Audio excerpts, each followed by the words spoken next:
నమస్తే సార్. నమస్తే సార్. నా నేచర్ మెడిటేషన్ ఛానల్‌కి స్వాగతం పలుకుతుంది. నా ఎన్ఎంసీ ఛానల్‌కి మీ యొక్క ధ్యాన జీవితం, ధ్యాన అనుభవాలు పంచుకోవాల్సిందిగా కోరుతున్నాము. ముందుగా మీ పేరు, మీ ఊరితో స్టార్ట్ చేయండి. నా పేరు లక్ష్మీ వెంకనారాయణ ద్రాక్షారామం. మాది ద్రాక్షారామం. నా పేరు వెంకనారాయణ. నేను ధ్యానంలోకి వచ్చి 2001లో వచ్చాను. నాకు ధ్యానం అంటే నాకు తెలియదు. కొత్తగా ద్వారా ఆనపురం ద్వారా వచ్చాను. నాకు మెడిటేషన్ అంటే నాకు చిన్నప్పటి నుంచి బాగా అనుకూలంగా ఉండేది. కానీ ధ్యానం అంటే నాకు చిన్నప్పుడు తెలియదు. ఆ ద్వారా నేను తీసుకున్నాను.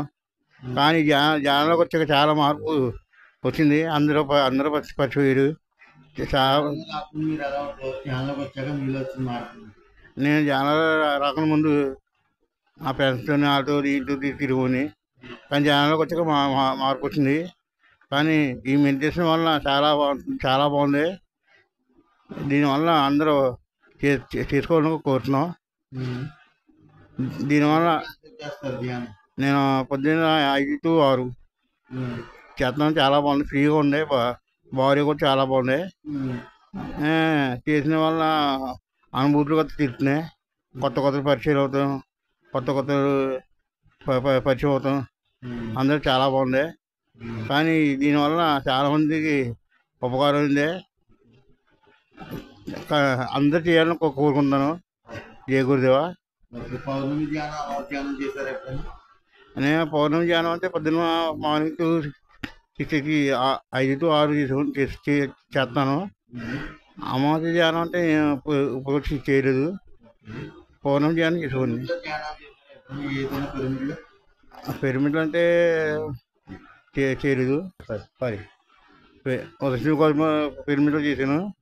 కానీ చాలా అనుభూతిగా ఉంది.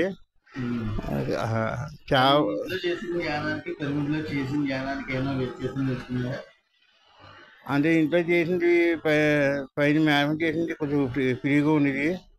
పిరమిడ్లు చేసేది అయితే చాలా బాగుంది. కొత్త అనుభవాలు జర్నీ చాలాసార్లు. ఆయనతో అనుభవం అంటే ఆయనతో ఒక్కొక్కరికి తిరుగుతాం, ఆయన చెప్తే చేస్తాం అని చేసుకొని నాకు ఒక అవకాశం ఇచ్చారు. ఆయన ఒక కాలు నొప్పులు అంటే కొంచెం కాలు నొక్కమన్నారు. నాకు ఒక దేవుడిచ్చిన వరంలాగా నాకు ఆయన అవకాశం ఇచ్చారు కాలు నొక్కమని. నాకు ధన్యం అయిపోయింది. పాదాలు పుట్టుకుంటే నాకు ఇక్కడ కాశీలు ఎంత లోనుంది, కానీ చాలా బాగుంది.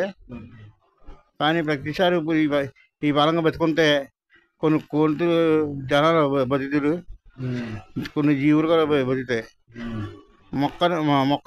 మొక్కలు పెంచండి, మీ ఆరోగ్యం మీరు చూసుకోండి. జయ గురుదేవా. మరి ఇప్పుడు చెట్లు నరికి బిల్డింగ్లు కట్టడం, అలానే పొలాలను చెరువులుగా మార్చడం లాంటివి జరుగుతున్నాయి కదా, వాటిపై మీ అభిప్రాయం ఏంటి? ఈ పొలాలను కదా చూసు అందంగా ఉంచుకొని అందంగా చేసుకుంటే, చెట్లు కూడా నరకకుండా మన ప్రకృతిని మనం కాపాడుకొని ఉంచుకుంటే మంచిది. కానీ చెట్లు నరికిన వల్ల మనకేం చెప్పిన మన శరీరం మనం నరుకున్నట్టుగా ఉంటుంది. అయ్యో మనం చెట్లు నరుకుంటున్నాం అంటే ఒక చేయి నరుకుంటున్నాం. ఆ చేయి నరుకుంటే మనకి ఏమవుతుంది? చెట్లు నరికితే కూడా మన చేయి నరుకుతూ ఉంటుంది. కానీ చెట్టుని పెంచుకోండి, మీ ఆరోగ్యాన్ని మీరు కాపాడుకోండి. జయ గురుదేవా. మీ విలువైన సమయం మా ఛానల్ మా నేచర్ మెడిటేషన్ ఛానల్ తరఫున ధన్యవాదాలు. Thank you.